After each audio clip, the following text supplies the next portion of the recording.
Ambassador Kelthrin stood at the viewing platform of the Valori embassy, watching the sunset paint the Earth sky in shades of orange and pink. He had been on this planet for 12 cycles now, studying the humans as part of his assignment from the Valori Confederacy. The Valori were one of the oldest races in the galaxy, and they prided themselves on understanding all species they encountered. But humans were different. They were puzzling in ways that made Kelthrin both curious and slightly uncomfortable. During his time on Earth, Kelthrin had made several human friends. Captain Nicole Harper of the Earth Defense Force visited him regularly. She would bring something called coffee, and they would talk for hours about everything from military strategy to human poetry. She had a warm laugh and kind eyes, and she always asked about his family back on his homeworld. Lieutenant Jake Morrison was another frequent visitor. He was younger, full of energy and jokes. He once tried to teach Kelthrin a human dance, which ended with both of them laughing at Kelthrin's attempts to move his forelegs in rhythm. Dr. Lisa Chen worked at the medical research facility near the embassy. She had shown Kelthrin incredible advances in human medicine, treatments that could cure diseases the Valori still struggled with. She was passionate about her work, often staying late into the night to perfect her research. When Kelthrin asked why she worked so hard, she simply smiled and said she wanted to help people. It was a very human answer, he thought. The humans were remarkable in many ways. Their cities were beautiful, full of lights and movement. Their art touched something deep inside him, even though he came from a completely different world. Their music had rhythms that made his heart beat faster. They were inventors, always creating new things, always pushing forward. They were also incredibly kind. When an earthquake struck a poor region of their planet, Kelthrin watched millions of humans donate money and supplies to help strangers they would never meet. But Kelthrin had also heard other things about humans. Dark whispers that traveled through the diplomatic channels of the galaxy. The Krathi Empire, a powerful military force that had conquered 70 star systems, refused to send ships into human space. When Kelthrin asked the Krathi ambassador why, the large reptilian being had looked at him with something like fear in his eyes and said only, "We know better." The Zerian collective were master strategists. They had fought and won hundreds of wars across thousands of years. Their military academics studied every conflict in galactic history. Yet they maintained a distance from humanity that seemed excessive for such a confident race. Kelthrin had attended a dinner where a Zerion general had drunk too much of their fermented beverage and spoken more freely than usual. "They are sleeping giants," the general had said. "Pray they never wake up." These warnings made no sense to Kelthrin. He had read human history, yes, and it was full of conflicts. They had fought each other for thousands of years over land, resources, and ideas. But they had also grown past that. They had united their world, formed a single government, and reached for the stars. They were explorers now, not warriors. They sought peace and cooperation with other species. The other ambassadors would sometimes gather and share stories. The Mindari ambassador, whose species were pacifists by nature, spoke highly of humans. "They understand peace in a way we do not," she had said. "We are peaceful because we cannot imagine violence. They are peaceful because they have known violence and chose to leave it behind. That makes their peace more meaningful." But then the Thorkian ambassador, a gruff being from a warrior culture, had added something that stuck in Kelthrin's mind. "I have studied their military history," he said quietly. "Every species fights, but humans fight differently. They adapt. They innovate. They never give up. In their ancient wars, smaller human forces would defeat larger ones through pure determination and creativity. They have a saying, 'Necessity is the mother of invention.' When they need to survive, they become terrifyingly clever." Kelthrin had dismissed these concerns. He spent his days walking through human cities, eating at their restaurants, attending their concerts and plays. He saw no warriors here. He saw teachers and artists, scientists and farmers, parents playing with their children in parks. Captain Harper talked about military readiness, yes, but in the way someone might discuss insurance. It was a precaution, nothing more. The Earth Defense Force maintained a small fleet, 6 major warships and perhaps 30 smaller vessels, along with some defense platforms around their colonies. For a species that controlled 15 star systems, it was a modest military. The Valori had 10 times that number. The Krathi had 100 times more. If humans were so dangerous, why was their military so small? Kelthrin had asked Harper about this once during one of their coffee meetings. She had thought about it for a moment, stirring her drink slowly. "We don't want a big military," she had finally said. "We've seen where that leads. When you have a hammer, everything starts to look like a nail. We keep enough forces to defend ourselves, but we'd rather spend our resources on exploration, science, and improving life for our people." It was a reasonable answer, a peaceful answer, and yet something in her tone had made Kelthrin pause. There was a certainty there, a quiet confidence that their small fleet was enough. Not because they were naive, but because they believed they could defend themselves if needed. Lieutenant Morrison had once shown Kelthrin a human military training facility. The soldiers trained hard, their exercises intense and demanding. But they also trained in history, ethics, and diplomacy. "We learn when to fight and when not to fight," Morrison had explained. "Any fool can start a war. It takes wisdom to prevent one." Dr. Chen had told him something similar when discussing medical ethics. "Humans have the capacity for great good and great evil," she had said. "We've done terrible things in our history. That's why we work so hard to be better now. We know what we're capable of, and that knowledge keeps us honest." Now, watching the sunset, Kelthrin felt he finally understood humanity. They were a mature species who had overcome their violent past. The warnings from other species were just old fears, outdated information from when humans were still young and aggressive.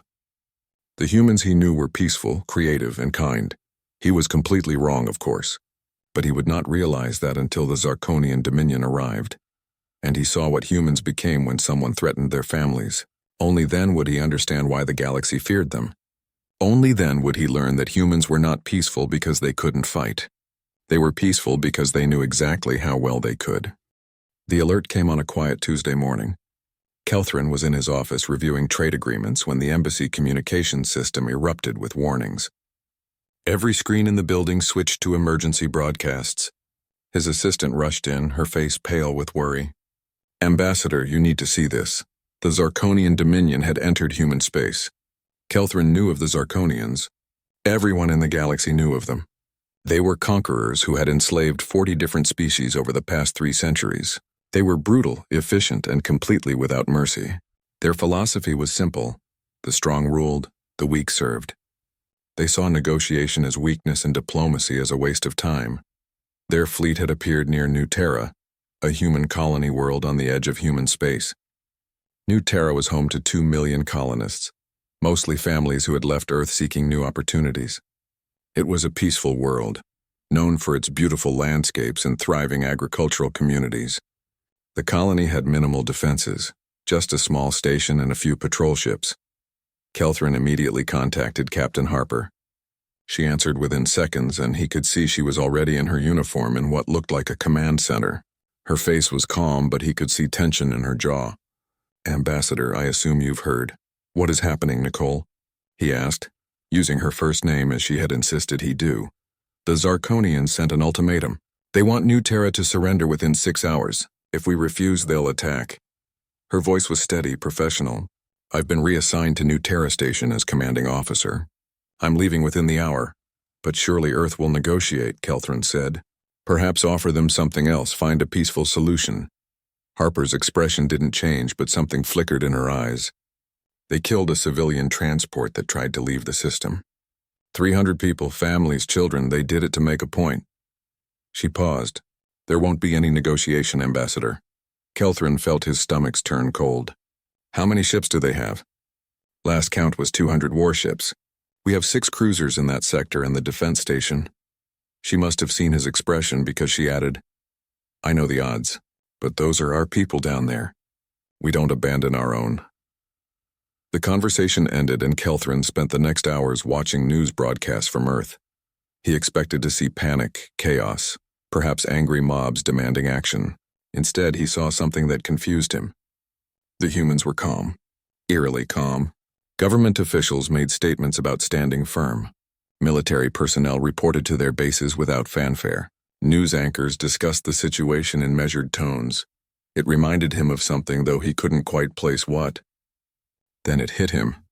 It was like watching a machine start up, all the pieces moving into position, smooth and practiced as if they had done this many times before. Lieutenant Morrison came to the embassy that evening. He was in full combat gear heading to join his unit. I wanted to say goodbye just in case, he told Kelthrin. The young man who had always been so cheerful and full of jokes now had a different look in his eyes. It was focused, determined, and strangely cold. Jake, you seem different, Kelthrin said carefully. Morrison nodded. Yeah, I guess I am. It's like a switch, you know? When things are peaceful, we can be peaceful. But when someone threatens our people, that switch flips. We become what we need to be. He shook Kelthrin's hand. Take care of yourself, Ambassador. Things are going to get ugly. The attack on New Terra began exactly 6 hours after the ultimatum. Kelthrin watched the feeds from the safety of his embassy, but he would never forget what he saw. The Zarkonian fleet moved into orbit and began bombarding the defense platforms.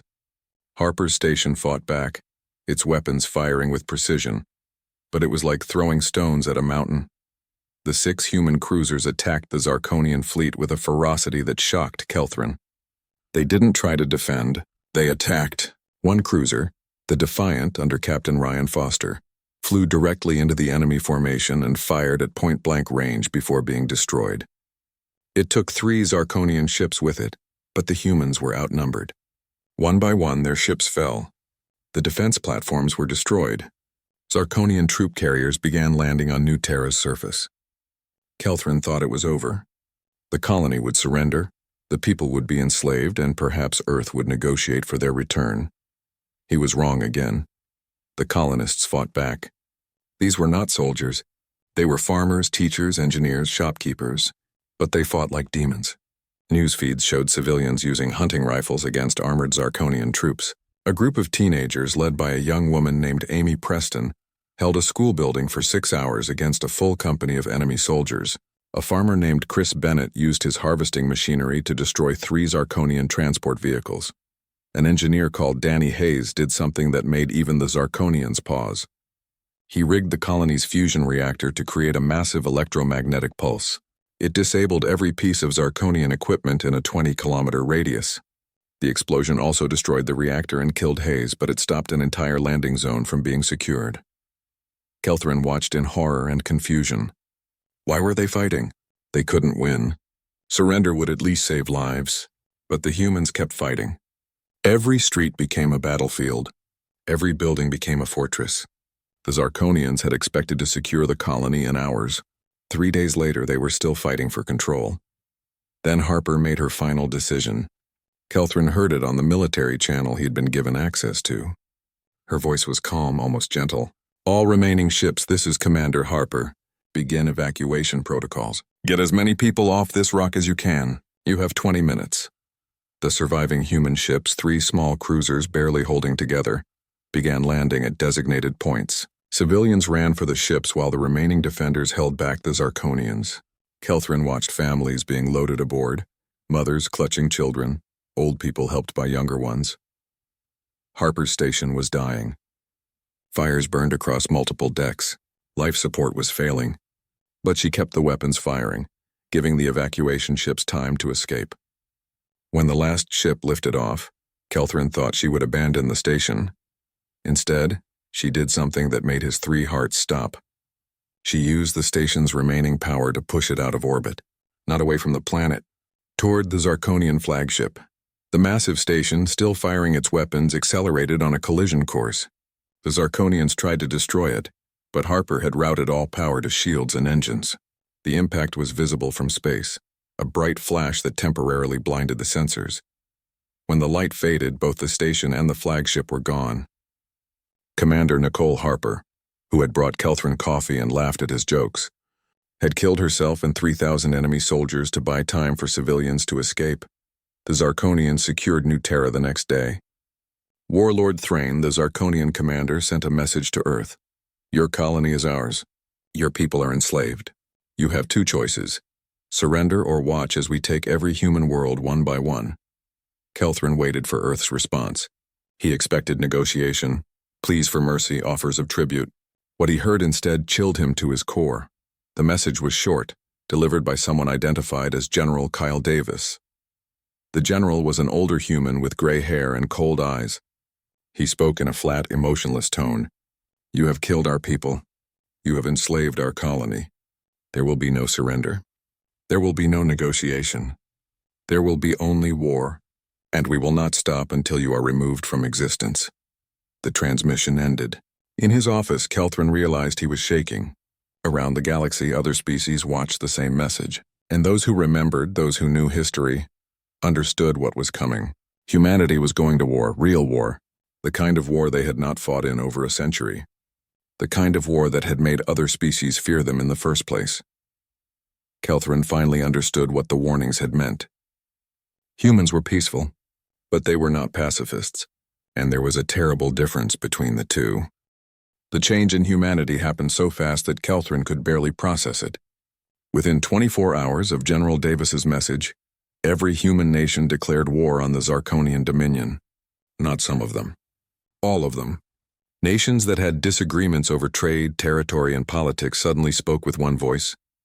Kelthrin watched from the embassy as Earth transformed. The humans called it mobilization, but it was more like watching a sleeping giant wake up. Factories that made civilian vehicles switched to producing military equipment. Scientists who studied ocean life were reassigned to weapons research. Commercial shipyards began building warships. The speed shocked him. The Valori Confederacy would need months to organize such a change. The humans did it in days. It was as if they had been planning for this, practicing for it even though they claimed to want peace. Kelthrin realized that humans maintained peace not by being unprepared for war, but by being very prepared for it and choosing not to use that capability. Dr. Lisa Chen came to see him 3 days after the war began. She looked different. Tired, certainly, with dark circles under her eyes. But there was also a hardness in her expression that had not been there before. She was wearing a military uniform now. "Lisa, what happened?" "I thought you were a medical researcher," Kelthrin said. She sat down heavily. I am. But now my research has a different purpose. I'm working on biological countermeasures to Zarkonian combat drugs. They use chemical enhancers that make their soldiers stronger and more aggressive. I'm finding ways to neutralize them. But you were studying cures for diseases. You wanted to help people. I still do, she said quietly. But sometimes helping people means stopping those who want to hurt them. The Zarkonians killed my cousin. She was a teacher on New Terra. She died defending her students. Lisa looked at him with eyes that had seen too much grief. We don't fight because we enjoy it, Kelthrin. We fight because we remember. Every loss, every life, we remember, and we make sure it means something. She left soon after, returning to her laboratory where she would work 18-hour days for the next 6 months. Kelthrin learned later that her research saved thousands of human lives by giving them an advantage over Zarkonian troops. General Kyle Davis became the supreme commander of human forces. Kelthrin attended the military briefing where Davis outlined the war strategy. The room was filled with officers from every human nation, along with ambassadors from allied species. The Valori Confederacy had offered to mediate, to find a peaceful solution. Other species suggested that humanity accept the loss of New Terra in exchange for peace. Davis listened to all the suggestions politely. Then he stood and spoke in that same flat, emotionless tone. Thank you for your offers. But this is not about territory. This is not about resources. The Zarkonians killed 2 million of our people. They enslaved our colony. We cannot allow that to stand. A Zerion ambassador stood up. General, the Dominion controls 300 star systems. They have thousands of ships.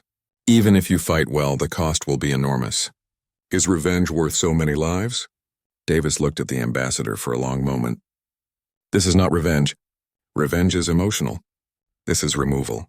The Zarkonians have proven they will attack peaceful species without provocation. They will continue doing so until someone stops them. We will be the ones to stop them. But the cost, another ambassador insisted, will be high, Davis agreed. Many humans will die. But if we allow the Zarkonians to do this without response, we send a message to every aggressive species in the galaxy. Humans are easy prey. That would cost far more lives in the long run. Sometimes the only way to ensure peace is to demonstrate that war against us is too expensive to consider. The briefing continued, and Kelthrin began to understand the human strategy. They were not going to defend their borders and try to negotiate. They were going to attack, directly, aggressively, and without mercy.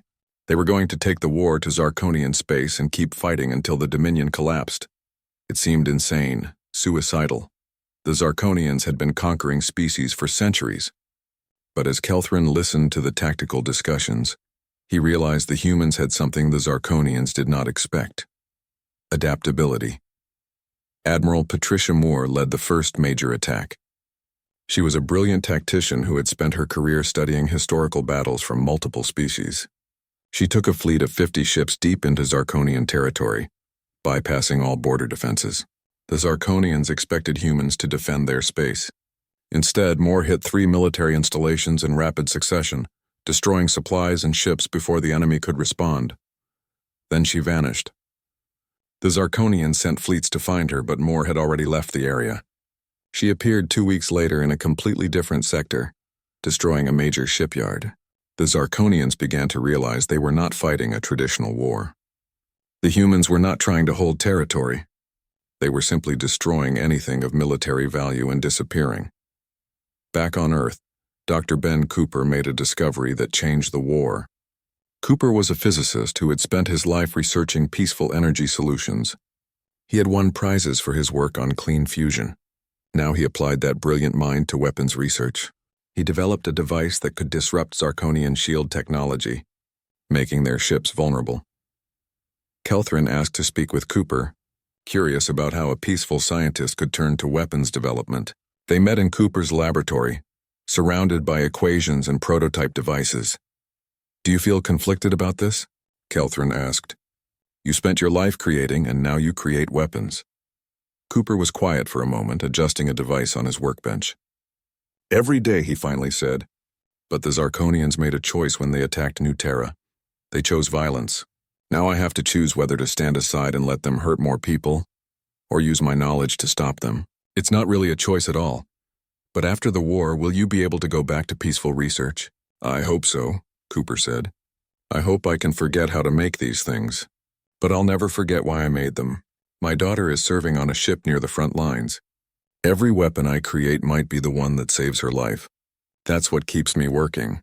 His shield disruptor was deployed within a month. Suddenly, Zarkonian ships that had seemed invincible became vulnerable. Human ships, smaller and weaker in direct combat, could now damage their larger opponents. The balance of the war shifted. But it was not just technology that gave humans an advantage. It was psychology. Kelthrin watched battle reports and noticed a pattern. Humans learned from every engagement. A tactic that worked once would not work twice against them. They studied their enemy obsessively, finding weaknesses and exploiting them ruthlessly. Captain Ryan Foster became famous throughout human space. He was the same officer whose ship had been destroyed at New Terra, but he had survived when his crew evacuated the civilians. Now he commanded a stealth ship that specialized in impossible missions. He would infiltrate occupied worlds, organize resistance movements, and extract enslaved populations right under Zarkonian noses. Foster once extracted 12,000 enslaved humans from a prison world, using only 3 ships and a week of planning. The Zarkonians never even knew he was there until the prisoners were gone. When Warlord Thrain sent assassins after him, Foster hunted them down one by one and sent their weapons back to Thrain with a simple note: "Try harder." Lieutenant Jake Morrison, Kelthrin's young friend who loved jokes, was now leading Special Forces operations behind enemy lines. Kelthrin saw a report of one of Morrison's missions. His team had destroyed a command station, disabled a fleet staging area, and escaped without losing a single soldier. The Morrison who came back from missions was not the same cheerful young man who had visited the embassy. He was focused, efficient, and very, very dangerous. 3 months into the war, the Zarkonians controlled 250 star systems, down from 300. They had lost hundreds of ships. Their slave populations were rebelling, inspired by human rescue operations. Warlord Thrain sent desperate messages to other galactic powers asking for help, offering trade deals and alliances. No one helped him. The other species watched the war with growing fear, not fear of the Zarkonians, but fear of what humanity was becoming, or perhaps fear of what humanity had always been underneath their peaceful exterior. Kelthrin wrote reports to his government, trying to explain what he was seeing. But words seemed inadequate. How could he describe a species that loved art and music, that valued kindness and compassion, yet could wage war with such terrible efficiency? How could he explain that these same humans who cried at sad movies could become cold, calculating warriors when their families were threatened? He finally understood what the older species had tried to tell him. Humans were not peaceful because they could not fight. They were peaceful because they knew exactly what they were capable of when they did fight, and that knowledge, that memory of their own capacity for violence made them choose peace. But when peace was no longer an option, when someone forced them to fight, they became something that even the oldest and most powerful species in the galaxy feared. The war was only beginning, and already the Zarkonian Dominion was learning what the rest of the galaxy had known all along. Do not make humans angry. 6 months into the war, Kelthrin requested permission to visit a human military base. He needed to understand what he was witnessing. The Valori Confederacy granted his request, curious about his reports of human warfare. General Davis personally approved the visit, assigning Lieutenant Morrison as his guide. The base was on Earth's moon, a massive facility carved into the lunar rock. Morrison met him at the landing pad, and Kelthrin was struck by how much his friend had changed. The young man who once tried to teach him dancing now moved with the efficiency of a trained warrior. His jokes were gone, replaced by a quiet intensity. "Welcome to Lunar Base 7, Morrison said. "This is where we train our special operations forces and plan deep strike missions. The general thought you should see what we're really doing." They walked through corridors filled with activity. Soldiers trained in combat simulations. Strategists planned operations on massive holographic displays. Medical teams practiced treating injuries. Everyone moved with purpose, no wasted motion, no casual conversation. It reminded Kelthrin of a hive mind species he once met, except these were individuals working together with perfect coordination. Morrison brought him to an observation room overlooking a training facility. Below, soldiers practiced room-to-room combat, moving through a mock-up of a Zarkonian ship. They moved like water, flowing around obstacles, covering each other, taking down targets with quick precision. It was beautiful and terrifying at the same time. "How long have they been training?" Kelthrin asked. "Those specific soldiers?" "About 8 weeks. But they've been training for combat their whole lives, really. Sports, competition, problem-solving. We grow up learning to overcome challenges. When it comes to military training, we're just applying those same skills to a different problem." Morrison pulled up a tactical display. "Let me show you something. This was a battle 3 weeks ago. The Zarkonians sent their best fleet, 250 ships, to crush our advance. Admiral Moore met them with 90 vessels. Kelthrin watched the battle replay. The human ships were outnumbered nearly 3-1, but they did not fight like a weaker force.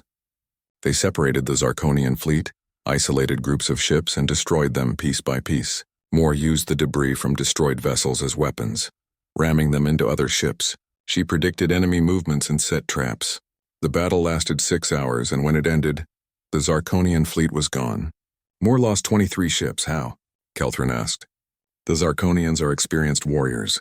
They've fought hundreds of battles, Morrison nodded. They have. But they fight the same way every time. They rely on strength, numbers, and aggression. We rely on adaptability. Every battle teaches us something new. We learn, we adjust, we improve. They don't. He switched to another display. Watch this. Same Zarkonian commander, different battle. See how he uses the same formation, same tactics? Now watch what we do. The human fleet in the recording deliberately provoked the Zarkonians into using their standard aggressive charge. But the humans had set up a trap. Hidden ships waiting in the debris of an old battlefield. When the Zarkonians committed to their attack, the hidden ships appeared and struck from behind. Another Zarkonian fleet destroyed. We study them, Morrison explained. Every commander, every ship type, every weapon system. We know their tactics better than they do, and we use that knowledge ruthlessly. They visited the research division next. Dr. Lisa Chen was there, though she barely looked up when they entered. She was focused on a holographic display showing molecular structures. Kelthrin noticed she had lost weight and her hands shook slightly from exhaustion. "Lisa, you should rest," Morrison said gently. "Can't," she replied without looking away from her work. "The Zarkonians are using a new combat drug. Makes their soldiers even more aggressive. I need to find a counter before our troops encounter it." She finally glanced at Kelthrin. "Ambassador, you wanted to see what we're doing. This is it. I'm trying to save lives." "By creating weapons," Kelthrin said quietly. "By creating defenses," she corrected. "Every day this war continues, people die. Human and alien. The Zarkonians have enslaved species across dozens of systems. If we can stop them faster, we save more lives. That's what drives me. Not hatred. Not revenge, just the math of survival. She showed him her research. Chemical compounds that could neutralize Zarkonian combat drugs. Medical treatments that healed injuries faster. Getting soldiers back in action. Even work on psychological support. Helping troops deal with the trauma of combat. It was all aimed at one goal. Ending the war as quickly and efficiently as possible. As they left the research division, Morrison took Kelthrin to the Strategic Planning Center. Here, officers from around the world worked together, planning operations across Zarkonian space. Kelthrin noticed something interesting. The planning sessions included historians, psychologists, and even artists alongside military officers. "Why do you have non-military people in war planning?" he asked. An officer named Colonel Stephen Hayes answered, "Because war is not just about weapons and tactics. It's about psychology, culture, and understanding your enemy as completely as possible. Our historians help us learn from past conflicts. Our psychologists help us understand Zarkonian thinking. Our artists help us see patterns others might miss.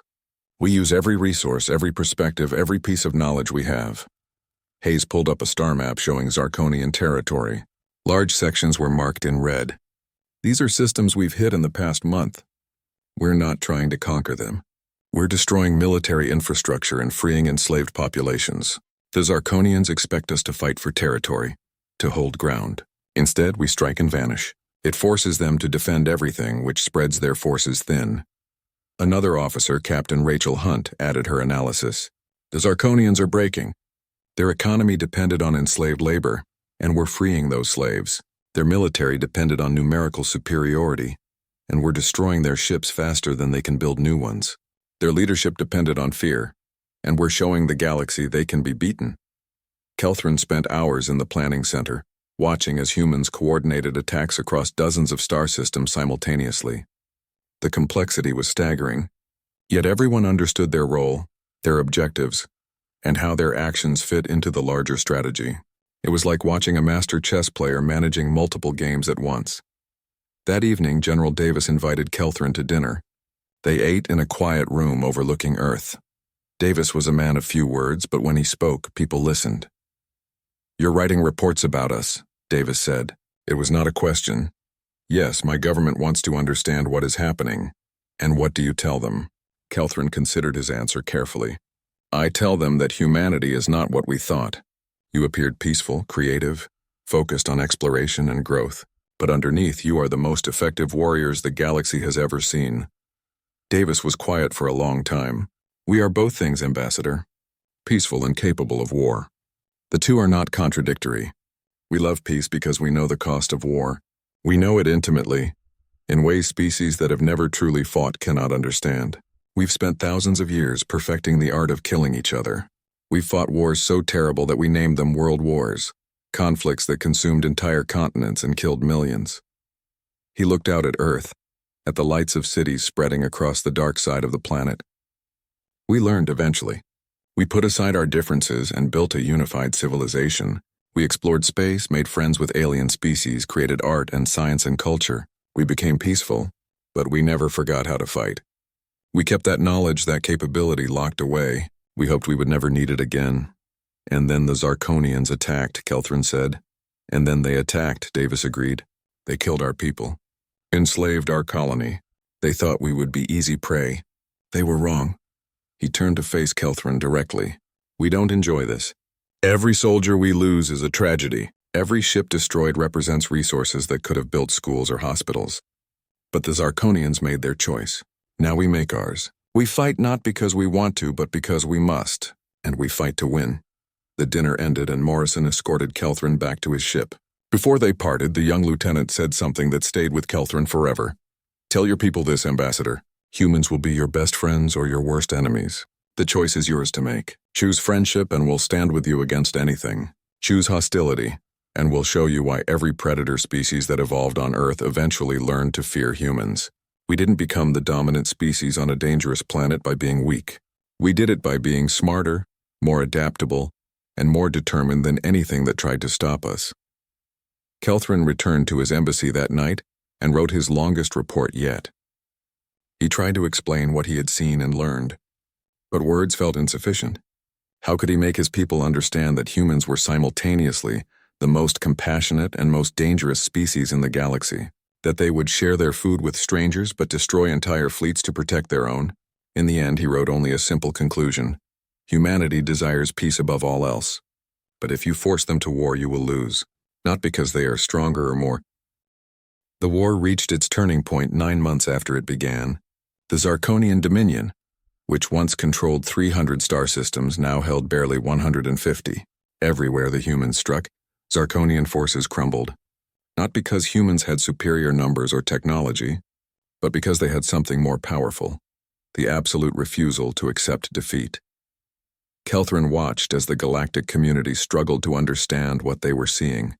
The Krathi Empire, those mighty warriors who had conquered 70 systems, offered to mediate peace talks. The Zarian Collective, master strategists who had never lost a war, suggested compromise. Even the peaceful Mindari begged humanity to show mercy. General Davis responded to all these offers the same way: the Zarkonians can surrender at any time. We will accept nothing less than their complete disarmament and the freedom of all enslaved species. Warlord Thrain, from his fortress world deep in Zarkonian space, sent increasingly desperate messages. He offered territory, resources, even tribute. He promised to free the human prisoners from New Terra.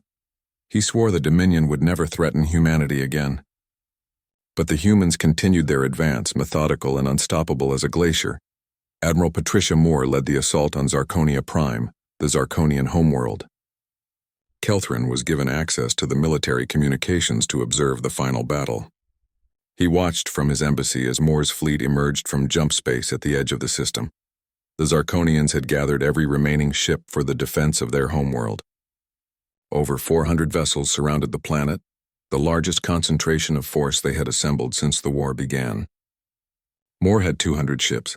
The numbers favored the Zarkonians, but numbers had stopped mattering months ago. "All ships, this is Admiral Moore."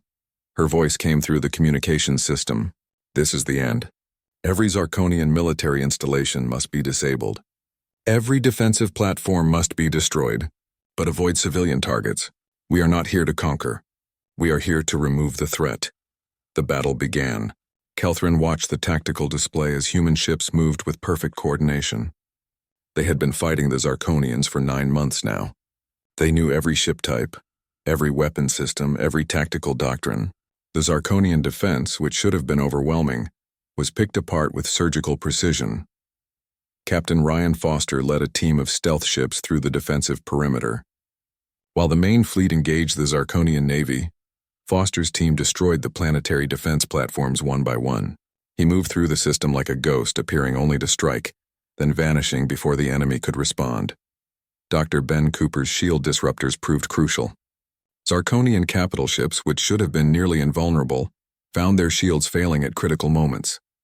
Human weapons, designed specifically to exploit the weaknesses Cooper had discovered, tore through armor that had withstood centuries of warfare.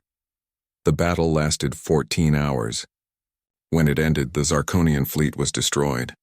The planet's defenses were disabled, and humanity stood at the gates of the Dominion's homeworld with the power to destroy it completely. Kelthrin waited, dreading what would come next. He had seen human fury, human efficiency, human determination. Would they now show human mercy? Or would they glass the planet, destroying millions of civilians in revenge for New Terra? General Davis broadcast a message to Zarkonia Prime. Kelthrin listened with his 3 hearts beating fast. "People of Zarkonia, this is General Kyle Davis of Earth. Your military is defeated. Your fleets are destroyed. Your government has brought this upon you through their aggression and cruelty. But we are not here to harm civilians. We are here to end the threat your government poses to the galaxy." He paused, and Kelthrin could hear the weight in his voice. "I am giving Warlord Thrain and his command council 12 hours to surrender. If they do not, we will take the planet by force. But even then, we will not target civilians. Humanity did not start this war. We will end it. But we will end it as humans, not as monsters." The 12 hours passed in tense silence. Kelthrin barely slept, watching the news feeds from Zarkonia Prime. The planet was in chaos. Some Zarkonians prepared to fight to the end. Others begged their leadership to surrender. The civilian population, which had been told their military was invincible, now faced the reality of defeat. With 1 hour remaining, Warlord Thrain sent a message to General Davis. Kelthrin was allowed to observe the communication. Thrain appeared on the screen, still wearing his military armor, but his expression was that of a broken leader. General Davis, I am prepared to discuss terms of surrender. Davis's response was cold and precise. There are no terms. Unconditional surrender. You will appear before an interstellar tribunal to answer for war crimes. Your military will be disbanded. All enslaved species will be freed immediately. The Zarkonian Dominion will cease to exist as a political entity. These are not negotiable. Thrain's face twisted with anger and humiliation. And if I refuse? Then we will take your capital by force. Your surrender saves lives, Warlord. Zarkonian lives. Is your pride worth more than your people? The transmission ended. For 30 minutes there was silence. Then Thrain appeared again, this time without his armor, dressed in simple clothes. I surrender. The Dominion surrenders. Please, no more death. General Davis accepted the surrender and ordered his forces to secure the planet. But true to his word, the human military avoided civilian targets. They landed troops at military installations, government buildings, and strategic locations. But they protected hospitals, schools, and residential areas. Kelthrin watched in amazement as human soldiers helped Zarkonian civilians to safety, provided medical care to the wounded, and even shared their rations with hungry citizens. Lieutenant Jake Morrison was part of the occupation force. He sent Kelthrin a message from the surface. It's strange, Ambassador. These people lived under a government that told them conquest was noble, that slavery was natural.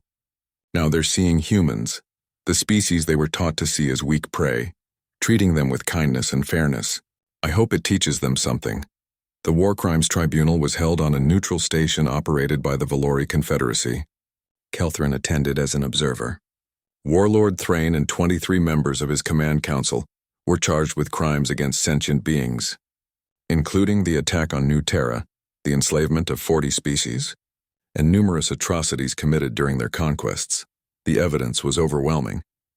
The tribunal, composed of judges from multiple species, found all defendants guilty. Thrain was sentenced to life imprisonment.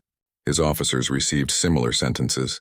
But importantly, the tribunal was clear. The charges were against individuals and the Dominion's government, not against the Zarkonian people as a whole. General Davis gave testimony at the tribunal. Kelthrin listened as the general explained humanity's actions during the war. We fought to remove a threat and to free enslaved peoples. We did not fight to conquer or to seek revenge. Every action we took was measured against these goals. We regret every life lost, human and alien, but we do not regret stopping the Dominion. After the tribunal, the difficult work of rebuilding began. The Zarkonian Dominion was dissolved. Each conquered system was given the choice of independence or joining an existing galactic nation. Humanity offered aid in rebuilding, providing resources, technology, and expertise. They did not occupy the former Dominion territories. They did not claim them as spoils of war. They simply helped rebuild and then left. The 40 enslaved species were freed. Many chose to establish new homeworlds with human assistance. Some joined the growing coalition of species that aligned with humanity. All were given the choice. Freedom was not negotiable, but what they did with that freedom was their decision. New Terra was liberated in the final month of the war. The colonists who had been enslaved were freed and offered the choice to return to Earth or rebuild their colony. Most chose to rebuild. Captain Foster personally led the liberation mission, and Kelthrin heard that Foster spent 3 days helping to repair damaged buildings before returning to his ship. Dr. Lisa Chen's research, which had been focused on weapons and countermeasures during the war, now turned back to medical care. She helped establish hospitals on freed worlds, treating both humans and aliens. When Kelthrin visited her at a new medical facility on a former Zarkonian world, she looked more like her old self. Still tired, but with hope in her eyes instead of that hard determination. We won the war, she told him. Now we have to win the peace. That means healing, building, and helping others. It's what we wanted to do all along. The human military began demobilizing. Ships were returned to civilian purposes. Soldiers went home to their families. Factories converted back to producing civilian goods. It was as if humanity had flipped that switch again, from warriors back to peaceful citizens. But Kelthrin knew the truth now. The switch was always there, ready to flip if needed. He met with General Davis one final time before returning to his homeworld. They stood in the same room where they had first discussed the war, overlooking Earth. "What happens now?" Kelthrin asked. "You've shown the galaxy what humans can do in war. Are you concerned about how other species will react?" Davis was quiet for a moment. "I hope they learn the right lesson. We don't want war." 5 years after the war ended, Ambassador Kelthrin returned to Earth. He had been reassigned to his homeworld after the conflict, where he spent years writing detailed reports about humanity and advising the Valori Confederacy on human relations. But he had been invited back for a special occasion, the dedication of the New Terra Memorial. The memorial was being built on the rebuilt colony. 2 million names were carved into a massive wall of black stone, one for each person who died during the Zarkonian attack. Kelthrin had been asked to speak at the ceremony as a witness to the war and its aftermath. He arrived to find New Terra transformed. The scars of battle were gone, replaced by new buildings, parks, and thriving communities. Children played in the streets. Markets bustled with activity. It looked like any peaceful human colony except for the memorial that now stood at the center of the main square. The night before the ceremony, Kelthrin had dinner with some familiar faces. Admiral Patricia Moore was there, now retired from military service and teaching naval strategy at a university on Earth. Dr. Lisa Chen attended, her hair now streaked with gray but her smile as warm as ever. She was back to researching medical treatments, having helped establish healthcare systems on a dozen former Dominion worlds. Captain Ryan Foster joined them as well. He still served in the military but in a different role now. He trained search and rescue teams and led humanitarian missions to worlds suffering from natural disasters or conflicts. "I spent a year learning how to destroy things," he said with a slight smile. "Now I spend my time building and saving. It feels right." Lieutenant Jake Morrison, now Captain Morrison, was perhaps the most changed. He had left active military service and become a teacher. He worked with young aliens from freed species, teaching them human history and helping them understand that strength could be used for protection, not conquest. As they ate, they talked about the war. Not with pride or glory, but with quiet reflection. These were people who had done terrible things because they believed it was necessary. They carried the weight of those decisions, but they did not regret protecting their people. "Do you ever wonder if it was worth it?" Kelthrin asked quietly. The cost was enormous. 30,000 human soldiers died. Hundreds of thousands of Zarkonians and other species perished. Moore considered the question carefully. Every death was a tragedy. Every life lost represented potential, dreams, futures that will never happen. But the alternative was to let the Zarkonians continue conquering and enslaving. How many more would have died over the next century if we had not stopped them? "Sometimes the cost of action is high, but the cost of inaction is higher," Chen added. "We try to honor the dead by building a better future. Every person we help, every life we save or improve, is a way of making sure those deaths meant something. It does not bring them back, but it gives their sacrifice purpose." Foster looked at his hands that had controlled weapons that killed thousands. "I think about it constantly. The people I killed were not all volunteers. Many were conscripts forced into service by the Dominion. They had families, hopes, dreams, but they were part of a machine that was destroying innocent lives. I stopped that machine. I would do it again if I had to, but I would never stop regretting the necessity." Morrison spoke last. "The hardest part is teaching young people about the war. They see the victory, the liberation of enslaved worlds, the defeat of a tyrannical empire, but I need them to understand the cost. War is not glorious. It is not an adventure. It is the worst thing humans can do to each other. We won because we were good at it, but being good at something terrible does not make it less terrible." The conversation stayed with Kelthrin long after dinner ended. These were not bloodthirsty warriors who enjoyed killing. They were ordinary people who had been forced to do extraordinary and horrible things to protect others. The burden they carried was visible in their eyes, in the way they spoke about their experiences. They had won the war, but victory had marked them forever. The memorial ceremony took place the next day. Thousands of people gathered in the square. A mix of humans who had survived the attack and new colonists who had come to rebuild. Kelthrin saw families standing before names on the wall, touching the engraved letters, remembering loved ones lost. General Davis, now retired, gave the opening speech. His hair was completely white now, and he moved with the careful steps of someone who had carried too much weight for too long. But his voice was still strong. We gather here to remember 2 million people who died because they were in the wrong place when evil decided to strike. They were teachers and farmers, children and elders, dreamers and builders. They did not choose to be warriors. They chose to be colonists, to build new lives on a new world. That choice was taken from them by violence. He paused, looking at the wall of names. But we also remember that they did not die without resistance. The colonists of New Terra fought back. They defended their homes, their families, their dreams. They showed the universe that humans do not surrender to tyranny. They showed us that freedom is worth fighting for, even when the odds are impossible. Davis's voice grew softer. In the years since the war, I have been asked many times if I would make the same decisions again. If I would order the attacks that killed so many, human and alien alike. My answer is always the same. Yes, because the alternative was to let evil continue unchecked. But I would also say that I hope with every fiber of my being that we never have to make such decisions again. Other speakers followed. A woman named Sarah Andrews, who had lost her entire family in the attack, spoke about forgiveness and healing. She worked now with Zarkonian civilians, helping them build democratic governments and teaching them about freedom and rights.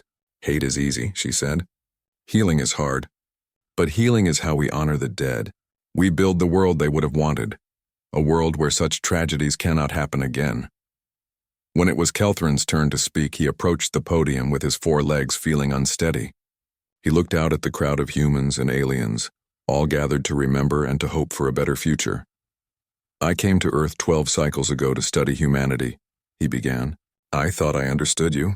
You seemed peaceful, creative, focused on building rather than destroying. When the Zarkonians attacked, I thought you would negotiate, compromise, find a diplomatic solution. I was wrong about so many things. He paused, gathering his thoughts. I learned that humans are peaceful not because you cannot fight, but because you understand the true cost of war. You have experienced it throughout your history.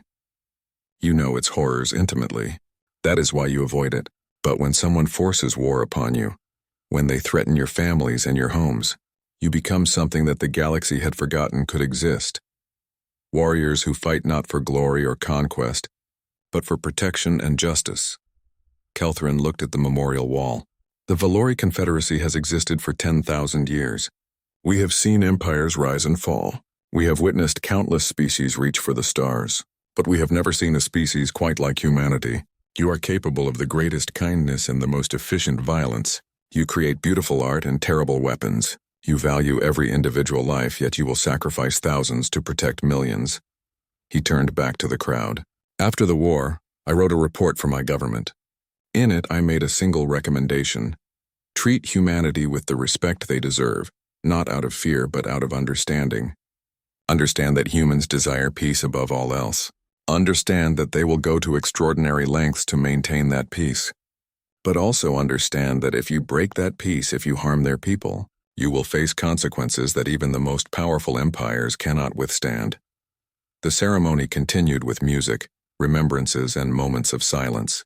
As the sun set over New Terra, lights were lit across the memorial wall, illuminating the names of the dead. It was beautiful and heartbreaking at the same time. After the ceremony, Kelthrin walked among the crowds. He saw families picnicking near the memorial, children playing, people talking and laughing. Life had returned to New Terra. The colony had not just survived, it had thrived. The Zarkonians had tried to break human spirit, and instead they had proven that human spirit could not be broken. He encountered a young human girl, perhaps 10 years old, standing before a name on the wall. She was placing flowers there. Kelthrin approached carefully. "Did you know them?" he asked gently. The girl looked up at him with no fear, just curiosity about his alien appearance. "My grandmother. She died protecting her students. Mom says she was a hero." "Your mother is right," Kelthrin said. "Your grandmother and everyone else whose names are on this wall, they were all heroes. They fought to protect their home." The girl was quiet for a moment, then asked, "Are you the ambassador who watched the war?" "Yes, I am. Did we do the right thing? Fighting back instead of surrendering?" Kelthrin knelt down to her level, all 4 of his legs folding beneath him. "That is a difficult question. War is always terrible. Many people died on both sides. But your people fought for freedom, for the right to live in peace. The Zarkonians would have enslaved your entire species if they could. Your grandmother and all the others stopped that from happening. They gave you and all future humans the gift of freedom. The girl nodded seriously.